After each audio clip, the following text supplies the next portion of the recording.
पाटलिपुत्र विश्वविद्यालय पटना में दर्शन शास्त्र विभाग की अध्यक्ष प्रोफेसर डॉक्टर आभा सिंह ने 22 सितंबर 2020 को बीएन मंडल विश्वविद्यालय मधेपुरा के 13वें प्रतिकुलपति के रूप में योगदान दिया।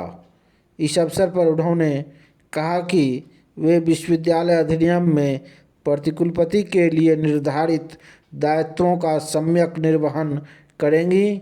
साथ ही माननीय कुलपति द्वारा उन्हें जो भी जिम्मेदारी दी जाएगी उसका निष्ठापूर्वक पालन करने का प्रयास करेंगी। जहाँ तक बात है ये लेवल की परीक्षा और एडमिशन नामांकन ये सब प्रोबीसी के जो कर्तव्य क्षेत्र में डायरेक्ट आता है।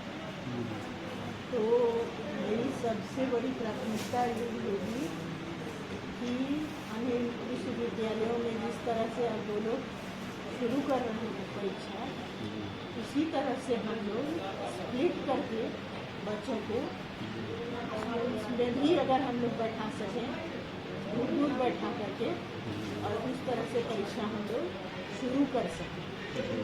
ये मेरी सबसे पहली प्राथमिकता है, क्योंकि किसी के भी जीवन में समय का बहुत बड़ा महत्व होता है और कोई भी बीमारी महामारी मानव को घुटने पर, जिस तरह से अभी मानव घुटने पर आ गया है, उस तरह से नहीं आया था पहले, मतलब हम लोगों के जीवन काल में। तो इसलिए अब चूंकि मानव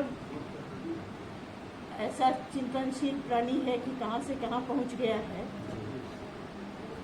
चमत्कार बहुत सारे मानव ने किए हैं, उसी तरह से इस काल में कोरोना के समय में कोरोना को परास्त करते हुए हम लोग कोरोना का अवेयरनेस भी फैलाएं और साथ साथ जो विश्वविद्यालय की जिस लिए विश्वविद्यालय खड़ा हुआ है उसको पूरा करने के लिए हम लोग मैं अपनी प्राथमिकता उसको सबसे पहले समझती हूँ। और इसके बाद ये परीक्षा तो है ही है प्रोविंसी के जुरिस्डिक्शन में, मतलब जो उसका कर्तव्य क्षेत्र है, उसके साथ साथ स्टूडेंट्स का वेलफेयर भी है। स्टूडेंट्स के वेलफेयर में परीक्षा भी आई जाती है। परीक्षा के अलावा किस प्रकार से सर्वांगीण विकास हो हमारे छात्रों का और उसमें किस प्रकार से हमारे सारे शिक्षक भी साथ दें और जिस तरह से एक भटकाव हम आज की युवा पीढ़ी में देखते हैं भारतीय मूल्यों के प्रति, तो मेरी प्राथमिकता होगी कि उन लोगों को हम अवेयर कराएं कि किस धरती के से हम हैं, कहाँ हम थे और कहाँ हम चले आए, क्यों चले आए, क्योंकि हमने मूल्यों की गिरावट की ओर उतना ध्यान नहीं दिया। यदि हम पुनः मानवीय मूल्यों को उच्चतम धरातल पर ले जाएं तो पुनः उस शिखर को प्राप्त कर सकते हैं। तो ये अवेयर कराना मेरी प्राथमिकता है। ये मैं सारी बातें संक्षेप में आपको कह रही हूँ।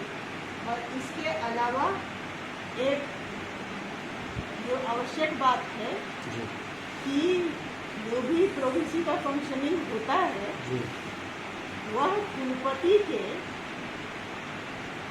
कुलपति का जो विजन है यूनिवर्सिटी को आगे बढ़ाने में, उसमें प्रतिकुलपति के रूप में मैं पूरी तरह से अपना सहयोग दूंगी। जहाँ भी वो आवश्यक समझेंगे, जहाँ भी वो जो भी जिम्मेवारी वो मुझे देंगे, मैं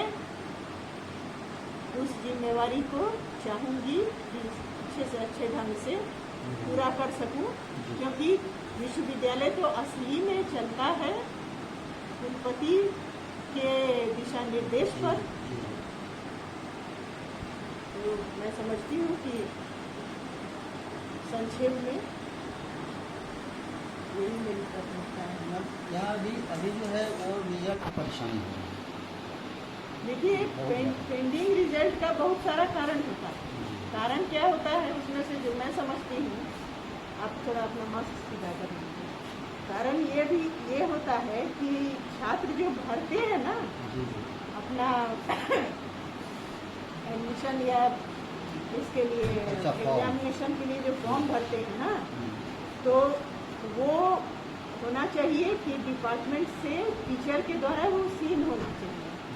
और टीचर जो सीन करता है उसका कर्तव्य है कि वो देखे कि वो फॉर्म में सही ढंग से सही कॉलम भरा गया कि नहीं। तो अगर मुझे लगता है कि मूल कारण वही होता है, कुछ कारण वो भी कारण है। और उसके अलावा जो अन्य कारण हैं, जैसे कि रजिस्ट्रेशन हुआ या और उसको क्या कहते हैं, टेबुलेशन, इस सब स्तर पर भी होता है। तो उसके लिए मुझे लगता है कि ठीक है, पेंडिंग है, लेकिन जब तक हम लोग ये मार्क नहीं करें कि किस अधिकारी ने अनदेखी की है, उसके चलते छात्र को विलम्ब हुआ है, उस अधिकारी को उसकी जिम्मेवारी से अवगत कराना होगा। पहली बार वार्निंग, जो यूनिवर्सिटी में नियम है कि इस प्रकार की गलती जिसके द्वारा होती है उसे फिर इस प्रकार की जिम्मेवारी न सौंपी जाए। तो मेरे कहने का मतलब है कि जो नियम कानून बने हुए हैं, जो प्रावधान है, उसको यदि हम लोग लागू करें, उसका पालन करवाएं, तो हम लोग मतलब एक परंपरा, मैं किसी को लक्ष्य नहीं कर रही हूँ, लेकिन होता है ना कि अच्छा छूट गया, परीक्षार्थी जो है वो 2-4 बार दौड़ा तो ठीक है, लेकिन इस बात को सीरियसली ले करके कि जिम्मेवार कौन है, उसको रेखांकित करके और उसकी तरफ अनुशासनात्मक कार्रवाई करनी चाहिए।